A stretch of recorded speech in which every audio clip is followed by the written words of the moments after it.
Hello friends, ಎಲ್ಲರಿಗೂ welcome to taro life. ನಾನು Ramya. So ಯಾರಾದರೂ ಫಸ್ಟ್ ಟೈಮ್ ನೀವೇನಾದರೂ ಚಾನಲ್ನ ವಿಸಿಟ್ ಮಾಡ್ತಾ ಇದ್ದರೆ ದಯವಿಟ್ಟು ಚಾನಲ್ಗೆ ಸಬ್ಸ್ಕ್ರೈಬ್ನ ಮಾಡೋದನ್ನು ಮರಿಬೇಡಿ. ಓಕೆ, ಬಿಕಾಸ್ ಸಾಕಷ್ಟು ಜನ ಸಬ್ಸ್ಕ್ರೈಬ್ ಮಾಡ್ಕೋದೇನೆ ನೋಡ್ಕೋತಾ ಇರ್ತೀರ ವೀಡಿಯೋಸ್ನ. ಸೊ ದಯವಿಟ್ಟು ಸಬ್ಸ್ಕ್ರೈಬ್ ಮಾಡಿ, ನನ್ನ ಕೈಂಡ್ ರಿಕ್ವೆಸ್ಟ್ ಅಂತ ಅಂದ್ಕೊಳ್ಳಿ. Thank you so much.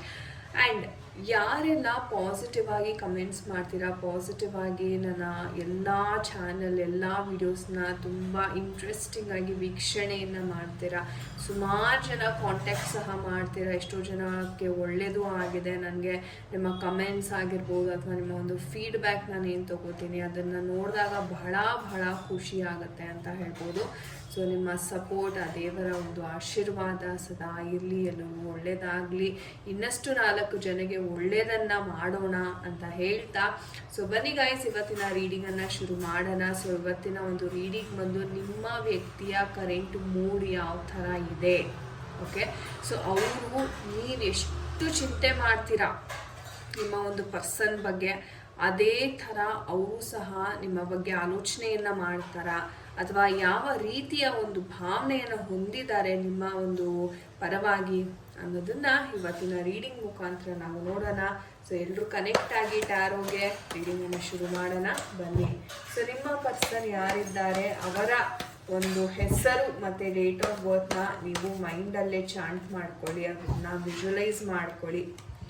ನಿಮ್ಮ ವ್ಯಕ್ತಿ ಯಾರಿದ್ದಾರೆ ಅವರನ್ನು ವಿಜುವಲೈಸ್ ಮಾಡ್ಕೋತಾ, ಓಕೆ, ಸೊ ಅವರ ಎನರ್ಜೀಸನ್ನು ಪಿಕ್ ಮಾಡೋಣ ಬನ್ನಿ. ಸೊ ಡಿಯರ್ ಡಿವೈನ್ ಎನರ್ಜೀಸ್, ನಮ್ಮ ವೀಕ್ಷಕರಿಗೆ ಅವರ ಪರ್ಸನ್ ಏನು ಥಿಂಕ್ ಮಾಡ್ತಾ ಇದ್ದಾರೆ. ಓಕೆ ಗೈಸ್, ನೋಡಿ ಆಲ್ರೆಡಿ ಎನರ್ಜೀಸ್ ಕನೆಕ್ಟ್ ಆಗ್ತಿದೆ. So we have so many cards popping out. Okay, all right. So ಯಾವ ಎನರ್ಜೀಸ್ ಇದೆ ಡಿಯರ್ ಯೂನಿವರ್ಸ್, ಮೆಟಟ್ರಾನ್ ಏಂಜಲ್, ಕಾಲಿನಾದ ದರ್ಶನ ಮಾಡ್ಕೊಳ್ಳಿ ಎಲ್ಲರೂ. ಯಾವ ಒಂದು ಎನರ್ಜೀಸ್ ಇದೆ ದಯವಿಟ್ಟು ತಿಳಿಸ್ಕೊಳ್ಳಿ ಡಿಯರ್ ಏಂಜಲ್ಸ್, ಮೆಟಟ್ರಾನ್ ಏಂಜಲ್. ಓಕೆ, ನೋಡೋಣ. ಓಕೆ, ಸ್ಟ್ರೆಂತ್ ಕಾರ್ಡ್ ಬರ್ತಾ ಇದೆ. All right, 3 of cups energy and final ಆಗಿ ಒಂದು ಕಾರ್ಡನ್ನು ಪಿಕ್ ಮಾಡಿ. ಓಕೆ, 2 ಕಾರ್ಡ್ ಬಂದಿದೆ. All right, this is the over all energy. So guys, ಈ ಒಂದು ಎನರ್ಜೀಸ್ನ ನೋಡೋದಾದರೆ, ನಿಮ್ಮ ಪರ್ಸನಿನ ಕರೆಂಟ್ ಮೂಡ್ ಬಗ್ಗೆ ನಾವಿಲ್ಲಿ ಮಾತಾಡ್ತಾ ಇದ್ವಿ ಅಲ್ವಾ. ಸೊ ಅವರು ನಿಮ್ಮ ಬಗ್ಗೆ ಥಿಂಕ್ ಮಾಡ್ತಾರಾ, ಬಿಕಾಸ್ ನೀವು ಅವ್ರನ್ನ ರಾತ್ರಿ ಹಗಲು ಅಂತ ನೋಡದೆ ನೀವು ತುಂಬ ವ್ಯಕ್ತಿ ಬಗ್ಗೆ ಆಲೋಚನೆಯನ್ನು ಮಾಡ್ತಿರ್ತೀರ. ಪ್ರತಿ ಕ್ಷಣ ನೆನಪಾಗುತ್ತೆ ಆ ಒಂದು ಪರ್ಸನ್. ಆದರೆ ಆ ಪರ್ಸನ್ ಮಾತ್ರ ನಿಮಗೂ ಅವರು ಸಂಬಂಧನೇ ಇಲ್ವೇನೋ ರೀತಿ ನಡ್ಕೊಳಕ್ಕೆ ಶುರು ಮಾಡ್ತಾರೆ ಕೆಲವೊಮ್ಮೆ, ಹೌದಾ. ಸೊ ಹಾಗಾಗಿ ಈ ಒಂದು ಎನರ್ಜೀಸ್ ಏನು ಹೇಳುತ್ತೆ, ಯೂನಿವರ್ಸ್ ಕಡೆಯಿಂದ, ಏಂಜಲ್ಸ್ ಕಡೆಯಿಂದ ನಿಮಗಾಗಿ ನಿಮ್ಮ ವ್ಯಕ್ತಿ ಯಾವ ಥರ ಥಿಂಕ್ ಮಾಡ್ತಾರೆ ಅಂತ ನೋಡೋದಾದ್ರೆ, ಕೆಲವೊಂದು ವಿಚಾರದಲ್ಲಿ ನಿಮ್ಮ ವ್ಯಕ್ತಿ ತುಂಬ ಹಿಡಿದಿಟ್ಕೋತಾರೆ. ಅಂದರೆ ಕಂಟ್ರೋಲ್ ಮಾಡೋದಾಗಿರ್ಬೋದು, ಅಥವಾ ತನಗೆ ಏನು ಬೇಕು ಒಂಥರ ಹೇಳ್ತಾರಲ್ಲ ಸ್ವಾರ್ಥತೆ ಅಂತಕ್ಕಂಥದ್ದು, ಆ ಒಂದು ಭಾವ ಇದೆ ನಿಮ್ಮ ಪರವಾಗಿ. ನನಗೆ ನನ್ನ ಜೀವನದಲ್ಲಿ ಏನು ಬೇಕು ಅದು ನನಗೆ ಮುಖ್ಯ, ನೀವೇನು ಅಂದ್ಕೋತೀರೋ ಅದು ನನಗೆ ಬೇಕಿಲ್ಲ ಅನ್ನೋ ಥರ ಒಂದು ಭಾವನೆಯನ್ನು ಹೊಂದಿದ್ದಾರೆ ಅಂತ ಹೇಳ್ಬೋದು. ಆ್ಯಂಡ್ ಈ ವ್ಯಕ್ತಿ ಯಾವುದೇ ಒಂದು ವಿಚಾರ ಆಗಿರ್ಬೋದು, ನೀವೇನಾದ್ರು ಒಂದು ತಪ್ಪಾಗಿ ನಡ್ಕೊಂಡಿದ್ರೆ ಅಥವಾ ನೀವೇನೋ ಒಂದು ಪಾಸ್ಟಲ್ಲಿ ಸಹಜವಾಗಿ ಎಲ್ಲರೂ ತಪ್ಪು ಮಾಡೇ ಮಾಡ್ತಾರೆ. ಸೊ ಆ ಥರ ಮಿಸ್ಟೇಕ್ ಏನಾದರೂ ಆಗಿದ್ರೆ ಅದನ್ನೇ ಇಟ್ಕೊಂಡು ಕೂತಿರ್ತಾರೆ ಇವರು, ಮುಂದೆ ಹೋಗಲ್ಲ. ಸೊ ಆ ಥರ ಒಂದು ಭಾವನೆ, ತುಂಬ ಕಂಟ್ರೋಲಿಂಗ್ ಮೈಂಡ್ ಸೆಟ್ ಅಂತ ಹೇಳ್ಬೋದು. ಆ್ಯಂಡ್ ತುಂಬ ಇನ್ಸೆಕ್ಯೂರ್ ಫೀಲಿಂಗ್, ಅಂದರೆ ನೀವೇನಾದರೂ ಈ ಪರ್ಸನ್ಗಿನ್ನ ಸ್ಟೇಟಸ್ಸಲ್ಲಿ ಅಥವಾ ಹಣಕಾಸಿನ ವಿಚಾರದಲ್ಲಿ ಸ್ವಲ್ಪ ಇವ್ರಿಗಿನ್ನ ಜಾಸ್ತಿ ಇದ್ದಿದ್ದಾಗಿರ್ಬೋದು, ಅಥವಾ ನೀವೇನೋ ಒಂದು ಒಳ್ಳೆ ಜಾಬ್ ಮಾಡ್ತಿರ್ತೀರ, ಒಳ್ಳೆ ಕೆಲಸ ಸಂಪಾದನೆ ಎಲ್ಲ ನಡೀತಾ ಇರ್ತದೆ, ಇವ್ರದ್ದು ಆ ಥರ ನಡೀತಾ ಇರಲ್ಲ. ಅಯ್ಯೋ ಯಾವ ಥರ ಮುಂದೆ ಹೇಗೆ ಅನ್ನೋ ಇನ್ಸೆಕ್ಯೂರ್ ಫೀಲಿಂಗ್ ಅಂತಕ್ಕಂಥದ್ದು ಸಹ ಇವ್ರಿಗೆ ತುಂಬಾ ಕಾಡ್ತಾ ಇದೆ. ಸೊ ಒಟ್ಟಾರೆ ಯಾವುದೇ ವಿಚಾರ ಇರ್ಬೋದು, ನಿಮ್ಮ ವೈಯಕ್ತಿಕವಾಗಿ ಯಾವುದೇ ವಿಚಾರ ಇರ್ಬೋದು, ಆ ವಿಚಾರವನ್ನು ತಗೊಂಡು ಈ ವ್ಯಕ್ತಿ ತುಂಬಾ ಕಂಟ್ರೋಲಿಂಗ್ ಮಾಡೋಕ್ಕೆ ಟ್ರೈ ಮಾಡ್ತಾ ಇದ್ದಾರೆ. ಆ್ಯಂಡ್ ತುಂಬಾ ಒಂಥರ ಗಿಲ್ಟ್ ಫೀಲ್ ಮಾಡ್ತಾರೆ ತುಂಬ. ಅಯ್ಯೋ ಇವ್ರಿಗೆಲ್ಲ ಇದೆ, ನನಗೇನು ಇಲ್ವಲ್ಲ ಅಂದರೆ ಆ ಬಿಟ್ಕೊಡೋದಕ್ಕೆ ಆ ಲೂಸ್ ಬಿಡಲ್ಲ.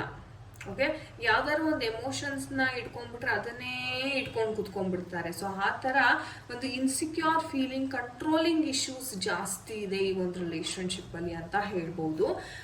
ಇನ್ನೊಂದು ವಿಚಾರ ಏನಪ್ಪ ಅಂದರೆ, ನಿಮಗೆ ಒಂದು ಒಳ್ಳೆ ಪ್ಲಾನಿಂಗ್ ಅನ್ನೋದಿದೆ, ನೀವು ಒಂದು ಒಳ್ಳೆ ಭವಿಷ್ಯವನ್ನ ನೋಡ್ತಾ ಇದ್ದೀರಾ, ಅದಕ್ಕೆ ತಕ್ಕ ಸಿದ್ಧತೆಯನ್ನ ಸಹ ನೀವು ನಿಮ್ಮ ಲೈಫಲ್ಲಿ ಮಾಡ್ಕೋತಾ ಇದ್ದೀರಾ. ನಿಮ್ಮ ವ್ಯಕ್ತಿ ಜೊತೆ ಹೇಗೆ ಬದುಕಬೇಕು, ಮುಂದೆ ಏನು ಮಾಡಬೇಕು, ಎಲ್ಲಾನು ಅಚ್ಚುಕಟ್ಟಾಗಿ ನೀವು ಒಂದು ಪ್ಲಾನಿಂಗ್ ಅಂತಕ್ಕಂಥದ್ದನ್ನ ಪ್ರಾಪರಾಗಿ ಮಾಡಿದ್ದೀರಾ.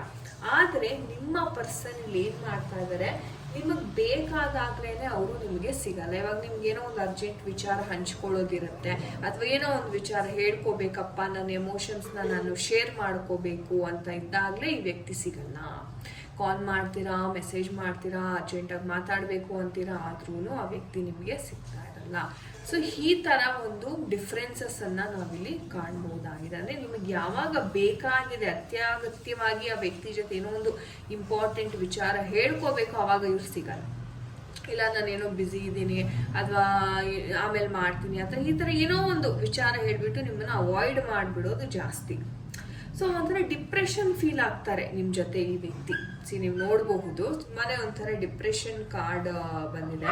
ಓಕೆ, ಸೊ ಈ ಒಂದು ಎನರ್ಜಿನ ನಾವು ಹೇಳಬೇಕು ಅಂತಂದರೆ, ಒಂದು ರೀತಿ ತುಂಬಾ ಡಿಪ್ರೆಷನ್ಗೆ ಹೋಗೋ ಥರ, ಅಥವಾ ನನಗೆ ನೀವು ಎಲ್ಲ ರೀತಿಯಲ್ಲೂ ಸಪೋರ್ಟ್ ಕೊಡೋಕ್ಕೆ ರೆಡಿ ಇದ್ದೀರಾ ಈ ವ್ಯಕ್ತಿಗೆ, ಆದ್ರೂ ಈ ವ್ಯಕ್ತಿ ಅದನ್ನು ಸರಿಯಾಗಿ ಸ್ವೀಕಾರ ಮಾಡೋದಕ್ಕೆ ಇವ್ರಿಗೆ ಆಗ್ತಿಲ್ಲ ಅಂತ ಹೇಳ್ಬೋದು. ಅಂದರೆ ಒಂಥರ ಏನೋ ಒಂದು ಜಿಗುಪ್ಸೆ, ಏನೋ ಒಂಥರ ನಾನು ಹೇಳಿದ್ನಲ್ಲ ಇನ್ಸೆಕ್ಯೂರ್ ಫೀಲಿಂಗ್ ತುಂಬ ಇದೆ ಅಂತ, ಅಯ್ಯೋ ಅಂತ ಏನೋ ಒಂದು ಕೊರಗ್ತಾನೇ ಇರ್ತಾರೆ ವ್ಯಕ್ತಿ. ಬಿಟ್ಟರೆ ನೀವೇನು ಹೇಳಕ್ಕೆ ಟ್ರೈ ಮಾಡ್ತಾ ಇದ್ದೀರಾ, ಅಥವಾ ನಿಮ್ಮ ಸಜೆಷನ್ಸ್ ಏನು, ಇದನ್ನ ಕೇಳೋದಕ್ಕೆ ನಿಮ್ಮ ವ್ಯಕ್ತಿ ರೆಡಿ ಇಲ್ಲ ಅಂತ ಹೇಳ್ಬೋದು ಗೈಸ್. ಓಕೆ, ಒಂಥರ ಹೇಳ್ಬೇಕಂದ್ರೆ ತುಂಬ ಸ್ಯಾಡ್. ಅಂದರೆ ನಿಮ್ಮ ಜೊತೆ ಏನು ಹಂಚ್ಕೊಳ್ಳೋಕ್ಕೆ ವ್ಯಕ್ತಿ ರೆಡಿ ಇಲ್ಲ, ತನ್ನ ಮನಸ್ಸಿನಲ್ಲಿ ತಾನೇ ಅನುಭವಿಸ್ತಾರೆ ಅಥವಾ ತಾವೇ ಅನುಭವಿಸ್ಕೊಂಡಿರ್ತಾರೆ. ಬಿಟ್ಟರೆ ಬಾಯ್ ಬಿಟ್ಟು ಯಾವ ಒಂದು ವಿಚಾರವೂ ಇವರು ಹೇಳೋದಕ್ಕೆ ರೆಡಿ ಇಲ್ಲ ಅಂತ ಹೇಳ್ಬೋದು. ಆ್ಯಂಡ್ ಬಹಳಷ್ಟು ಒಂದು ಈಗೋವನ್ನು ನೋಡ್ತೀವಿ. ಅಂದರೆ ಇದು ಹೇಗಪ್ಪ ಅಂತಂದರೆ, ಮನಸ್ಸಲ್ಲಿ ತುಂಬ ಒಂದು ಕಸಿ ಇದೆ. ಓಕೆ, ಅಚೀವ್ ಮಾಡಬೇಕು, ನಾನು ಸಹ ಎತ್ತರದ ಮಟ್ಟಿಗೆ ಹೋಗಬೇಕು, ರಾಜನಂತೆ ನಾನು ಸಹ ಬಾಳಬೇಕು ಅನ್ನೋದು ಒಂದು ಆಸೆ ಜಾಸ್ತಿ ಇದೆ. ಆದರೆ ಏನಪ್ಪ ಅಂದರೆ ಮೆಂಟಲಿ ಕ್ಲಾರಿಟಿ ಇಲ್ಲ ಈ ವ್ಯಕ್ತಿಗೆ. ಹೇಗೆ ಮಾಡಬೇಕು, ಯಾವ ಥರ ನಾನು ಪ್ರೊಸೀಡ್ ಆಗಬೇಕು, ಯಾರ ಜೊತೆ ನಾನು ವರ್ಕ್ ಮಾಡಬೇಕು, ಯಾವ ಥರ ತೊಗೊಂಡು ಹೋಗ್ಬೇಕು, ಈ ರಿಲೇಷನ್ಶಿಪ್ನ ನಾನು ಫಸ್ಟ್ ಆಫ್ ಆಲ್ ಯಾವ ಥರ ತೊಗೊಂಡು ಹೋಗ್ಬೇಕು, ಇದಕ್ಕೆ ಬೇಕಾಗಿರ್ತಕ್ಕಂಥ ಗೌರವನೇ ಈ ವ್ಯಕ್ತಿ ಕೊಡೋದಕ್ಕೆ ರೆಡಿ ಇಲ್ಲ. ಅಂದರೆ ಯಾಕೆಯಪ್ಪ ಅಂತಂದರೆ, ವ್ಯಕ್ತಿಗೆ ಯಾವಾಗಲೂ ಈಗೋ ಆ್ಯಟಿಟ್ಯೂಡ್ ತುಂಬಿಕೊಂಡಿದೆ, ನಾನು ಹೆಚ್ಚು ನೀವು ಹೆಚ್ಚು ಅನ್ನೋ ಒಂದು ಭೇದ ಭಾವ ಬರುತ್ತೆ ನೋಡಿ. ಆ ಭೇದ ಭಾವ ಬಂದಾಗ ರಿಲೇಷನ್ಶಿಪ್ಗಳು ಎಂಡ್ ಆಗೋಗ್ತವೆ ಅಥವಾ ಬ್ರೇಕಪ್ ಆಗೋಗ್ತವೆ. ಯಾಕಂತಂದರೆ ಯಾವಾಗ ಈ ಒಂದು ಪ್ರೀತಿ ವಿಚಾರದಲ್ಲಿ ಈಗೋ ಎಂಟ್ರಿ ಕೊಡುತ್ತಲ್ಲ, ಆವಾಗ ಪ್ರೀತಿಗೆ ಬೆಲೆ ಇರಲ್ಲ. ಸೊ ಹಾಗಾಗಿ ಆ ಒಂದು ವಿಚಾರ ಬಂದರೆ, ಈಗೋ ಅಥವಾ ಆ್ಯಟಿಟ್ಯೂಡ್ ವಿಚಾರ ಬಂದರೆ ಸ್ವಲ್ಪ ಇವ್ರು ಕಂಟ್ರೋಲ್ ಮಾಡಿಕೊಳ್ಳೇಬೇಕು. ಯಾಕಂದರೆ ನೀವು ಪ್ರತಿ ಸಲನೂ ನೀವು ಸರೆಂಡರ್ ಆಗ್ತಾ ಇದ್ದೀರಾ. ನೀವು ಹೋಗಿ, ನೀವು ತಪ್ಪು ಮಾಡಿಲ್ಲದೆ ಇದ್ರೂ ಹೋಗಿ ಸಾರಿ ಕೇಳಿ, ಎಲ್ಲ ರೀತಿಯ ಕ್ಷಮಾಪಣೆಯನ್ನು ಯಾಚಿಸಿ ನೀವು ಸರೆಂಡರ್ ಆಗ್ತಿದ್ದೀರಾ. ಆದರೆ ಅದು ಒಳ್ಳೆಯದಲ್ಲ. ಸ್ಟ್ರೆಂತ್ ಕಾರ್ಡ್ ಬಂದಿರೋದ್ರಿಂದ ಸಮಸ್ಯೆಗಳಿದೆ, ಬಹಳ ಸಮಸ್ಯೆಗಳಿದೆ.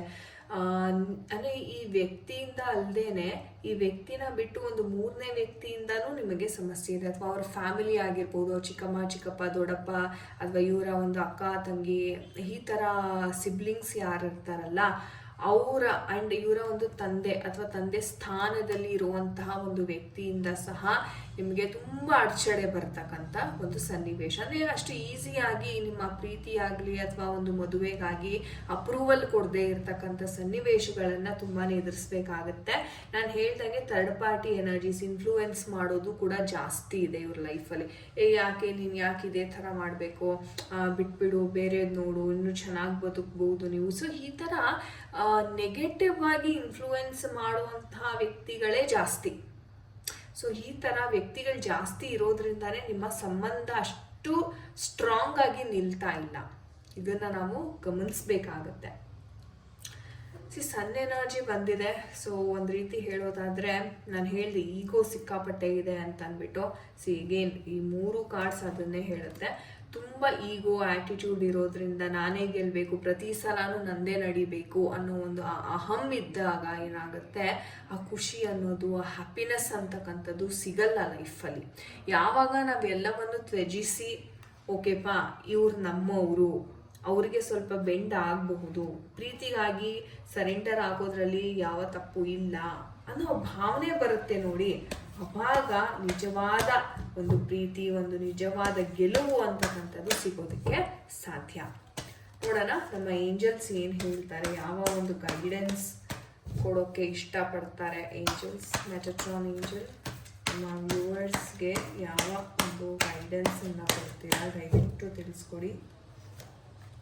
ಅಬಂಡೆನ್ಸ್ ಕಾರ್ಡ್ ಬರ್ತಾ ಇದೆ ಗೈಸ್, ಸೊ ತುಂಬ ಅದ್ಭುತ ಅಂತಾನೆ ಹೇಳ್ಬೋದು. ರೊಮ್ಯಾನ್ಸ್ ಸಹ ಬರ್ತಾ ಇದೆ ಆ್ಯಂಡ್ ಬಿ ಅಸರ್ಟಿವ್ ಅಂತ ಹೇಳ್ತಾ ಇದ್ದಾರೆ. ಸೊ ಒಂದು ರೀತಿ ಹೇಳೋದಾದರೆ ಒಳ್ಳೆ ಕಾಲ ಬರ್ತಾ ಇದೆ, ನೀವು ನಂಬಿಕೆಯನ್ನು ಇಡಬೇಕು.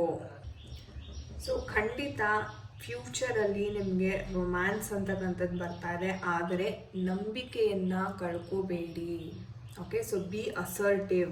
ನೀವು ಎಷ್ಟು ಪಾಸಿಟಿವ್ ಆಗಿರ್ತೀರಾ ಅಷ್ಟೇ ಬೇಗ ನಿಮಗೆ ಒಂದು ಅಬಂಡೆನ್ಸ್ ಸಿಗ್ತಾ ಇದೆ. ಅಬಂಡೆನ್ಸ್ ಯಾವುದ್ರಲ್ಲಿ ಸಿಗ್ತಾ ಇದೆ ಅಂತ ನೋಡೋಕೆ ಹೋದರೆ ರೊಮ್ಯಾನ್ಸ್, ಪ್ರೀತಿ ವಿಚಾರದಲ್ಲಿ ಅಬಂಡೆನ್ಸ್ ಸಿಗ್ತಾ ಇದೆ. ಸೊ ನೀವೇನು ಅಂದ್ಕೊಂಡಿರಿ ಅದಕ್ಕಿಂತ ಹೆಚ್ಚಾಗಿನೇ ನಿಮಗೆ ಪ್ರೀತಿ ಅಂತಕ್ಕಂಥದ್ದು ಲೈಫಲ್ಲಿ ಅಟ್ರಾಕ್ಟ್ ಆಗುತ್ತೆ ಅಂತಲೇ ಹೇಳಬಹುದು. ಸೊ ತುಂಬಾ ಅದ್ಭುತವಾದ ಒಂದು ಮೆಸೇಜಸ್ ಏಂಜಲ್ಸ್ ಕಡೆಯಿಂದ. ಸೊ ಥ್ಯಾಂಕ್ ಯು ಅಂತ ಖಂಡಿತ ಏಂಜಲ್ಸ್ಗೆ ಕಮೆಂಟ್ ಸೆಕ್ಷನಲ್ಲಿ ತಿಳಿಸೋದನ್ನು ಮರಿಬೇಡಿ. ಆಲ್ ರೈಟ್ ಗಾಯ್ಸ್, ಇದಾಗಿತ್ತು ತುಂಬಾ ಒಂದು ಅದ್ಭುತವಾದ ಒಂದು ರೀಡಿಂಗ್ ಅಂತ ಹೇಳ್ಬೋದು. So thank you so much. ಯಾರೆಲ್ಲ ತಾಳ್ಮೆಯಿಂದ ಇಲ್ಲಿ ತನಕ ನೋಡಿದ್ದೀರಾ ಎಲ್ಲರಿಗೂ ಧನ್ಯವಾದಗಳನ್ನ ಹೇಳೋಕ್ಕೆ ಇಷ್ಟಪಡ್ತೀನಿ. ನಿಮಗೆ ಏನಾದ್ರು ಪರ್ಸ್ನಲ್ ರೀಡಿಂಗಿನ ಅವಶ್ಯಕತೆ ಇದ್ದರೆ ಡಿಸ್ಕ್ರಿಪ್ಷನ್ ಬಾಕ್ಸಲ್ಲಿ ಕಾಂಟ್ಯಾಕ್ಟ್ ನಂಬರ್ ಇರುತ್ತೆ ಆಫೀಸ್ದು. ಸೊ ಖಂಡಿತ ನೀವು ಕರೆ ಅಥವಾ ವಾಟ್ಸಪ್ ಸಹ ಮಾಡಿ ನೀವು ಕನೆಕ್ಟ್ ಆಗ್ಬೋದು. So thank you so much. ಎಲ್ಲರಿಗೂ ಮುಂದಿನ ವಿಡಿಯೋನಲ್ಲಿ ಭೇಟಿಯಾಗೋಣ. ಎಲ್ಲರಿಗೂ ನಮಸ್ತೆ. ಹರೇ ಕೃಷ್ಣ.